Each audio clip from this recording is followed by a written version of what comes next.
हरि ओम। कृष्णाय वासुदेवाय हरिये परमात्मने प्रणतक्लेश विनाशाय श्री कृष्णाय नमः। वासुदेवं सुतं देवं कंसचाणूरमर्दनं देवकी परमानंदम कृष्णं वंदे जगद्गुरु। बोलो श्री कृष्णचंद्र भगवान की जय। श्रीमद् भगवद गीता 18वां अध्याय।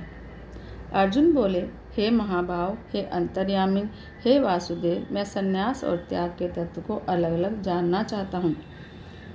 श्री भगवान बोले, कितने ही पंडित जन तो काम्य कर्मों के त्याग को संन्यास कहते हैं और दूसरे विचार पुरुष सब कर्मों के फल के त्याग को त्याग कहते हैं।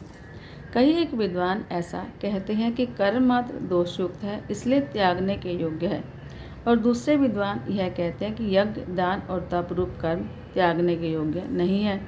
हे पुरुष श्रेष्ठ अर्जुन, संन्यास और त्याग, इन दोनों में से पहले त्याग के विषय में तू मेरा निश्चय सुन, क्योंकि त्याग सात्विक, राजस और तामस भेद से 3 प्रकार का कहा गया है। यज्ञ, दान और तप रूप कर्म त्याग करने के योग्य नहीं है, बल्कि यह तो अवश्य कर्तव्य है, क्योंकि यज्ञ, दान और तप ये तीनों ही कर्म बुद्धिमान पुरुषों को पवित्र करने वाले हैं। इसलिए हे पार्थ, इन यज्ञ, दान और तपरूप कर्मों को तथा और भी संपूर्ण कर्तव्य कर्मों को आसक्ति और फलों का त्याग करके अवश्य करना चाहिए। यह मेरा निश्चय किया हुआ उत्तम मत है। निषिद्ध और काम्य कर्मों का तो स्वरूप से त्याग करना उचित ही है, परंतु नियत कर्म का स्वरूप से त्याग करना उचित नहीं है। इसलिए मोह के कारण उसका त्याग कर देना तामस त्याग कहा गया है। जो कुछ कर्म है वह सब दुख रूप ही है। ऐसा समझकर यदि कोई शारीरिक क्लेश के भय से कर्तव्य कर्मों का त्याग कर दे तो वह ऐसा राजस त्याग करके त्याग के फल को किसी प्रकार भी नहीं पाता। हे अर्जुन, जो शास्त्र विहित कर्म करना कर्तव्य है, इसी भाव से आसक्ति और फल का त्याग करके किया जाता है, वही सात्विक त्याग माना गया है। जो मनुष्य अकुशल कर्म से तो द्वेष नहीं करता और कुशल कर्म में आसक्त नहीं होता, वह शुद्ध सत्वगुण से युक्त पुरुष, संशय रहित, बुद्धिमान और सच्चा त्यागी है। क्योंकि शरीरधारी किसी भी मनुष्य के द्वारा संपूर्णता से सब कर्मों का त्याग किया जाना शक्य नहीं है, इसलिए जो कर्म फल का त्यागी है वही त्यागी है, यह कहा जाता है। कर्म फल का त्याग न करने वाले मनुष्यों के कर्मों का तो अच्छा, बुरा और मिला हुआ ऐसे 3 प्रकार का फल मरने के बाद अवश्य होता है, किंतु कर्म फल का त्याग कर देने वाले मनुष्यों के कर्मों का फल किसी काल में भी नहीं होता। हे महाभाव, संपूर्ण कर्मों की सिद्धि के ये 5 हेतु कर्मों का अंत करने के लिए उपाय बतलाने वाले सांख्य शास्त्र में कहे गए हैं, उनको तो मुझसे भली भांति समझ। इस विषय में अर्थात कर्मों की सिद्धि में अधिष्ठान और कर्ता और भिन्न भिन्न प्रकार के कारण और नाना प्रकार की अलग अलग चेष्टाएं, और वैसे ही 5वां हेतु दैव है। मनुष्य मन, वाणी और शरीर से शास्त्र अनुकूल अथवा विपरीत जो कुछ भी कर्म करता है, उसके 5 कारण हैं। परंतु ऐसा होने पर भी जो मनुष्य अशुद्ध बुद्धि होने के कारण इस विषय में यानी कर्मों के होने में केवल शुद्ध स्वरूप आत्मा को कर्ता समझता है, वह मलिन बुद्धि वाला अज्ञानी यथार्थ नहीं समझता। जिस पुरुष के अंतःकरण में मैं करता हूँ ऐसा भाव नहीं है, और जिसकी बुद्धि सांसारिक पदार्थों में और कर्मों में लिपायमान नहीं होती, वह पुरुष इन सब लोगों को मारकर भी वास्तव में न तो मारता है और न पाप से बनता है। ज्ञाता, ज्ञान और ज्ञेय ये 3 प्रकार की कर्म प्रेरणा है। कर्ता, कर्ण और क्रिया ये 3 प्रकार का कर्म संग्रह है। गुणों की संख्या करने वाले शास्त्र में ज्ञान और कर्म और कर्ता गुणों के भेद से 3-3 प्रकार के ही कहे गए हैं, उनको भी तुम मुझसे भली भांति सुन। जिस ज्ञान से मनुष्य अलग अलग सब भूतों में एक अविनाशी परमात्म भाव को विभाग रहित समभाव से स्थित देखता है, उस ज्ञान को तो तू सात्विक जान। किंतु जो ज्ञान अर्थात जिस ज्ञान के द्वारा मनुष्य संपूर्ण भूतों में भिन्न भिन्न प्रकार के नाना भावों को अलग अलग जानता है, उस ज्ञान को तू राजस जान। परंतु जो ज्ञान एक कार्य रूप शरीर में ही संपूर्ण के समान आसक्त है और जो बिना युक्ति वाला तात्विक अर्थ से रहित और तुच्छ है, वह तामस कहा गया है। जो कर्म शास्त्र विधि से रहित, शास्त्र विधि से नियत किया हुआ और कर्तापन के अभिमान से रहित हो और फल न चाहने वाले पुरुष द्वारा बिना राग द्वेष के किया गया हो वह सात्विक कहा जाता है। परंतु जो कर्म बहुत परिश्रम से युक्त होता है और भोगों को चाहने वाले पुरुष द्वारा या अहंकार युक्त पुरुष द्वारा किया जाता है वह कर्म राजस कहा गया है। जो कर्म परिणाम हानि हिंसा और सामर्थ्य को न विचार कर केवल अज्ञान से आरंभ किया जाता है वह तामस कहा जाता है। जो कर्ता संग रहित अहंकार के वचन न बोलने वाला धैर्य और उत्साह से युक्त और कार्य के सिद्ध होने और न होने में हर्ष शोक आदि विकारों से रहित है वह सात्विक कहा जाता है। जो कर्ता आसक्ति से युक्त कर्मों के फल को चाहने वाला और लोभी है और दूसरों को कष्ट देने के स्वभाव वाला अशुद्ध आचारी और हर्ष शोक से लिप्त है वह राजस कहा गया है। जो कर्ता अयुक्त शिक्षा से रहित घमंडी धूर्त और दूसरों की जीविका का नाश करने वाला और शोक करने वाला आलसी और दीर्घसूत्री है वह तामस कहा जाता है। हे धनंजय, अब तो बुद्धि का और धृति का भी गुणों के अनुसार 3 प्रकार का भेद मेरे द्वारा संपूर्णता से विभाग पूर्वक कहा जाने वाला सुन। हे पाठ, जो बुद्धि प्रवृत्ति मार्ग और निवृत्ति मार्ग, कर्तव्य और अकर्तव्य को, भय और अभय को, बंधन और मोक्ष को यथार्थ जानती है वह बुद्धि सात्विक है। हे पार्थ, मनुष्य जिस बुद्धि के द्वारा धर्म और अधर्म को और कर्तव्य और अकर्तव्य को भी यथार्थ नहीं जानता वह बुद्धि राजसी है। हे अर्जुन, जो तमोगुण से घिरी हुई बुद्धि अधर्म को भी यह धर्म में ऐसा मान लेती है और इसी प्रकार अन्य संपूर्ण पदार्थों को भी विपरीत मान लेती है वह बुद्धि तामसी है। हे पार्थ, जिस अव्यभिचारिणी धारण शक्ति से मनुष्य ध्यान योग के द्वारा मन प्राण और इंद्रियों की क्रियाओं को धारण करता है वह धृति सात्विकी है। परंतु हे पृथापुत्र अर्जुन, फल की इच्छा वाला मनुष्य जिस धारण शक्ति के द्वारा अत्यंत आसक्ति से धर्म अर्थ और कामों को धारण करता है वह धारण शक्ति राजसी है। हे पार्थ, दुष्ट बुद्धि वाला मनुष्य जिस धारण शक्ति के द्वारा निद्रा भय चिंता और दुख को और उन्मत्तता को भी नहीं छोड़ता अर्थात धारण किए रहता है वह धारण शक्ति तामसी है। हे भरत श्रेष्ठ, अब 3 प्रकार के सुख को भी तू मुझसे सुन। जिस सुख में साधक मनुष्य ध्यान भजन और सेवादि के अभ्यास से रमन करता है और जिससे दुखों के अंत को प्राप्त हो जाता है, जो ऐसा सुख है वह आरंभ काल में यद्यपि विष के तुल्य प्रतीत होता है परंतु परिणाम में अमृत के तुल्य है। इसलिए वह परमात्मा विषयक बुद्धि के प्रसाद से उत्पन्न होने वाला सुख सात्विक कहा गया है। जो सुख विषय और इंद्रियों के संयोग से होता है वह पहले भोग काल में अमृत के समान प्रतीत होने पर भी परिणाम में विष के तुल्य है, इसलिए वह सुख राजस कहा गया है। जो सुख भोग काल में और परिणाम में भी आत्मा को मोहित करने वाला है वह निद्रा आलस्य प्रमाद से उत्पन्न सुख तामस कहा गया है। पृथ्वी में या आकाश में या देवताओं में तथा इनके सिवा और कहीं भी ऐसा कोई भी सत्व नहीं है जो प्रकृति से उत्पन्न इन 3 गुणों से रहित हो। हे परंतप, ब्राह्मण क्षत्रिय और वैश्यों के तथा शूद्रों के कर्म स्वभाव से उत्पन्न गुणों द्वारा विभक्त किए गए हैं। अंतःकरण का निग्रह करना, इंद्रियों का दमन करना, धर्म पालन के लिए कष्ट सहना, बाहर भीतर से शुद्ध रहना, दूसरों के अपराधों को क्षमा करना, मन इंद्रिय और शरीर को सरल रखना, वेद शास्त्र ईश्वर और परलोक आदि में श्रद्धा रखना, वेद शास्त्रों का अध्ययन अध्यापन करना, परमात्मा के तत्व का अनुभव करना, ये सब के सभी ब्राह्मण के स्वाभाविक कर्म हैं।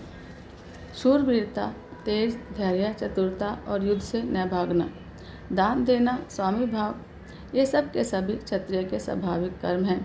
खेती, गोपालन और क्रय विक्रय रूप सत्य व्यवहार ये वैश्य के स्वाभाविक कर्म हैं और सब वर्णों की सेवा करना शूद्र का भी स्वाभाविक कर्म है।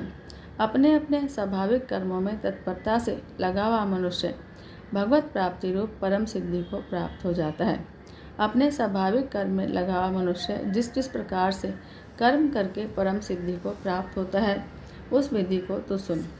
जिस परमेश्वर से संपूर्ण प्राणियों की उत्पत्ति हुई है और जिससे यह सारा जगत व्याप्त है, उस परमेश्वर की अपने स्वाभाविक कर्मों द्वारा पूजा करके मनुष्य परम सिद्धि को प्राप्त हो जाता है। अच्छी प्रकार आचरण किए हुए दूसरे के धर्म से गुण रहित भी अपना धर्म श्रेष्ठ है, क्योंकि स्वभाव से नियत किए हुए स्वधर्म रूप कर्म को करता हुआ मनुष्य पाप को प्राप्त नहीं होता। अतएव हे कुंती पुत्र, दोषयुक्त होने पर भी सहज कर्म को नहीं त्यागना चाहिए, क्योंकि धुएं से अग्नि की भांति सभी कर्म किसी न किसी दोष से युक्त हैं। सर्वत्र आसक्ति रहित, बुद्धि वाला, स्पृहा रहित और जीते हुए अंतःकरण वाला मनुष्य सांख्य योग के द्वारा उस परम नैष्कर्म्य सिद्धि को प्राप्त होता है, जो कि ज्ञान योग की परानिष्ठा है।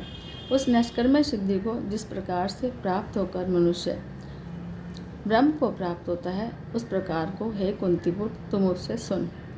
विशुद्ध बुद्धि से युक्त और हल्का, सात्विक और नियमित भोजन करने वाला, शब्द आदि विषयों का त्याग करके एकांत और शुद्ध देश का सेवन करने वाला, सात्विक धारण शक्ति के द्वारा अंतःकरण और इंद्रियों का संयम करके मन, वाणी और शरीर को वश में कर लेने वाला, राग द्वेष को सर्वथा नष्ट करके भली भांति दृढ़ वैराग्य का आश्रय लेने वाला और अहंकार, बल, घमंड, काम, क्रोध और परिग्रह का त्याग करके निरंतर ध्यान योग के परायण रहने वाला, ममता रहित और शांतियुक्त पुरुष सच्चिदानंद घन ब्रह्म में अभिन्न भाव से स्थित होने का पात्र होता है।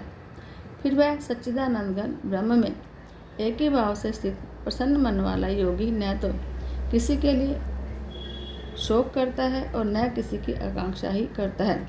ऐसा समस्त प्राणियों में समभाव वाला योगी मेरी पराभक्ति को प्राप्त हो जाता है।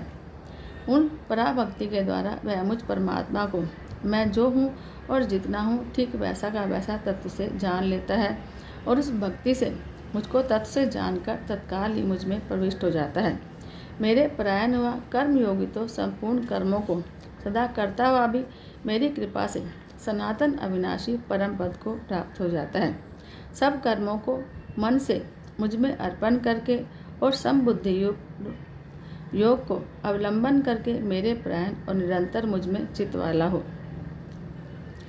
उपयुक्त प्रकार से मुझ में चित्त वाला होकर तू मेरी कृपा से समस्त संकटों को अनायास ही पार कर जाएगा। और यदि अहंकार के कारण मेरे वचनों को नहीं सुनेगा तो परमार्थ से भ्रष्ट हो जाएगा। जो तू अहंकार का आश्रय लेकर यह मान रहा है कि मैं युद्ध नहीं करूँगा, तो तेरा यह निश्चय गलत है, क्योंकि तेरा स्वभाव तुझे जबरदस्ती युद्ध में लगा देगा। हे कुंती पुत्र, जिस कर्म को तू मोह के कारण करना नहीं चाहता, उसको भी अपने पूर्वकृत स्वाभाविक कर्म से बंधा हुआ परवश होकर करेगा। हे अर्जुन, शरीर रूप यंत्र में आरूढ़ हुए संपूर्ण प्राणियों को अंतर्यामी परमेश्वर अपनी माया से उनके कर्मों के अनुसार भ्रमण कराता हुआ सब प्राणियों के हृदय में स्थित है। हे भारत, तू सब प्रकार से उस परमेश्वर की ही शरण में जा। उस परमात्मा की कृपा से ही तू परम शांति को और सनातन परम धाम को प्राप्त होगा। इस प्रकार यह गोपनीय से भी अति गोपनीय ज्ञान मैंने तुझसे कह दिया। अब तू इस रहस्ययुक्त ज्ञान को पूर्णतः भली भांति विचार कर जह चाहता है वैसे ही कर। संपूर्ण गोपनीयों से भी अति गोपनीय मेरे परम रहस्ययुक्त वचन को तू फिर भी सुन। तू मेरा अतिशय प्रिय है, इससे यह परम हितकारक वचन मैं तुझसे कहूँगा। हे अर्जुन, तू मुझ में मन वाला हो, मेरा भक्त बन, मेरा पूजन करने वाला हो और मुझको प्रणाम कर। ऐसा करने से तू मुझे ही प्राप्त होगा। यह मैं तुझसे सत्य प्रतिज्ञा करता हूँ, क्योंकि तू मेरा अत्यंत प्रिय है। संपूर्ण धर्मों को, संपूर्ण कर्तव्य कर्मों को मुझ में त्याग कर तू केवल एक मुझ सर्वशक्तिमान सर्वाधार परमेश्वर की ही शरण में आ जा। मैं तुझे संपूर्ण पापों से मुक्त कर दूंगा, तू शोक मत कर। तुझे यह गीता रूप रहस्य में उपदेश किसी भी काल में न तो तप रहित मनुष्य से कहना चाहिए, न भक्ति रहित से, और न बिना सुनने वाले की इच्छा से कहना चाहिए। और जब मुझ में दोष दृष्टि रखता हो, उससे तो कभी भी नहीं करना चाहिए। जो पुरुष मुझ में परम प्रेम करके इस परम रहस्ययुक्त गीता शास्त्र को मेरे भक्तों में कहेगा, वह मुझको ही प्राप्त होगा, इसमें कोई संदेह नहीं है। उससे बढ़कर मेरा प्रिय कार्य करने वाला मनुष्यों में कोई भी नहीं है, और पृथ्वी भर में उससे बढ़कर मेरा प्रिय दूसरा कोई भविष्य में होगा भी नहीं। जो पुरुष इस धर्म में हम दोनों के संवाद रूप गीता शास्त्र को पढ़ेगा, उसके द्वारा भी मैं ज्ञान यज्ञ से पूजित होऊंगा, ऐसा मेरा मत है। जो मनुष्य श्रद्धायुक्त और दोष दृष्टि से रहित होकर इस गीता शास्त्र को सुनेगा वह भी पापों से मुक्त होकर उत्तम कर्म करने वालों के श्रेष्ठ लोगों को पाएगा। हे पार्थ, क्या इस गीता शास्त्र को तूने एकाग्रचित्त से सुना? और हे धनंजय, क्या तेरा अज्ञान रहित मोह नष्ट हो गया? अर्जुन बोले, हे अच्युत, आपकी कृपा से मेरा मोह नष्ट हो गया और मैंने स्मृति प्राप्त कर ली है। अब मैं संशय रहित होकर स्थित हूँ और आपकी आज्ञा का पालन करूँगा। संजय बोले, इस प्रकार मैंने श्री वासुदेव के और महात्मा अर्जुन के इस अद्भुत रहस्ययुक्त रोमांचकारक संवाद को सुना। श्री व्यास जी की कृपा से दिव्य दृष्टि पाकर मैंने इस परम योगनीय गोपनीय योग को अर्जुन के प्रति कहते हुए स्वयं योगेश्वर भगवान श्री कृष्ण से प्रत्यक्ष सुना। हे राजन, भगवान श्री कृष्ण और अर्जुन के इस रहस्ययुक्त कल्याणकारक और अद्भुत संवाद को पुनः पुनः स्मरण करके मैं बार बार हर्षित हो रहा हूँ। हे राजन, श्रीहरि के इस अत्यंत विलक्षण रूप को बार बार याद करके मेरे मन में महान आश्चर्य होता है और मैं बार बार हर्षित हो रहा हूँ। हे राजन, जहाँ योगेश्वर भगवान श्री कृष्ण है और जहाँ गांडी धनुषधारी अर्जुन है, वहीं पर श्री विजय विभूति और अचल नीति है, ऐसा मेरा मत है। ओम तत्सदिति श्रीमद्भगवद्गीता सुपनिषत्सु ब्रह्म विद्यायां योग शास्त्रे श्री कृष्ण अर्जुन संवादे मोक्ष संन्यास योगो नाम अष्टादशोऽध्याय। जय जय श्री हरि। श्रीमद्भगवद गीता के 18वें अध्याय का महात्म्य। श्री पार्वती जी ने कहा, भगवान, आपने 17वें अध्याय का महात्म्य सुनाया, अब 18वें अध्याय का महात्म्य सुनाइए। महादेव जी बोले, गिरिराज नंदिनी चिन्मय आनंद की धारा बहाने वाले 18वें अध्याय के पावन महात्म्य को, जो वेदों से भी उत्तम है, सुनो। वह संपूर्ण शास्त्रों का सर्वस्व, कानों में पड़ा हुआ रसायन के समान और संसार के यातना जाल को छिन्न भिन्न करने वाला है। सिद्ध पुरुषों के लिए यह परम रहस्य की वस्तु है। इसमें अविद्या का नाश करने की पूर्ण क्षमता है। यह भगवान विष्णु की चेतना और सर्वश्रेष्ठ परम पद है। इतना ही नहीं, यह विवेकमयी लता का मूल, काम, क्रोध और मद को नष्ट करने वाला है। इंद्र आदि देवताओं के चित्त का विश्राम मंदिर और सनक सनंदन आदि महायोग का मनोरंजन करने वाला है। इसके पाठ से यमदूतों की गर्जना बंद हो जाती है।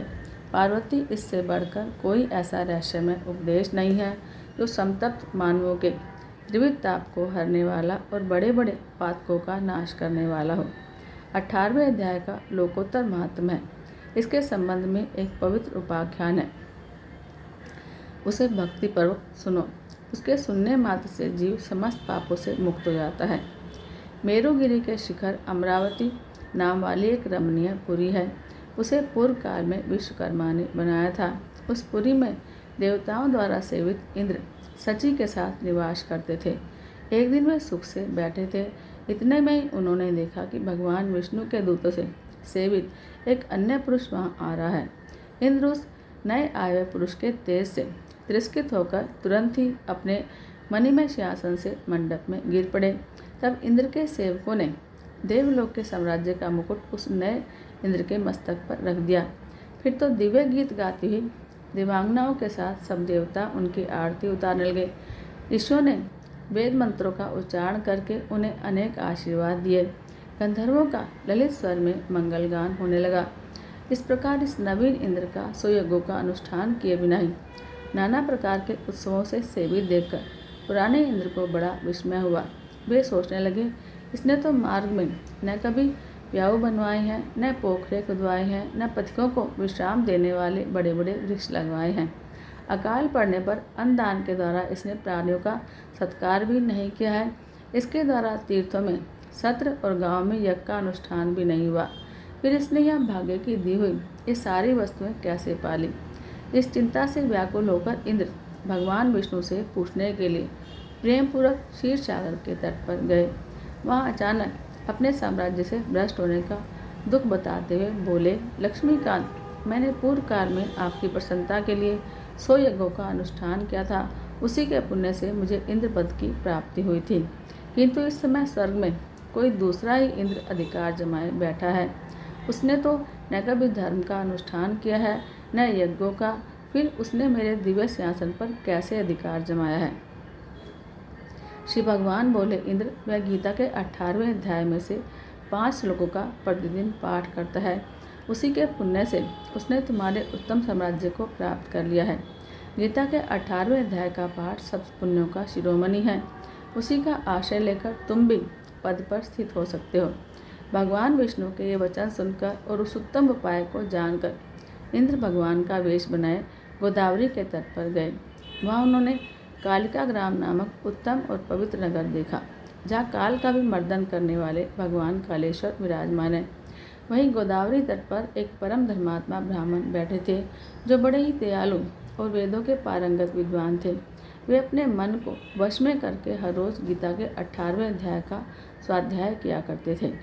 उन्हें देखकर इंद्र ने बड़ी प्रसन्नता के साथ उनके चरणों में मस्तक नवाया और उन्हीं से 18वें अध्याय को पढ़ा।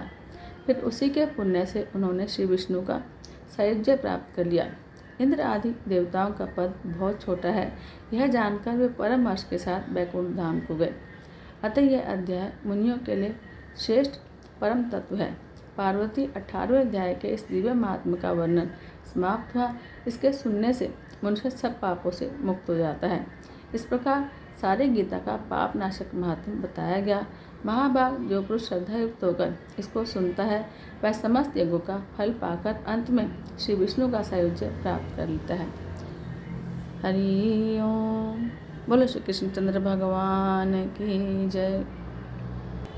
ओम जय भगवत गीते मैया जय भगवत गीते। हरि कमल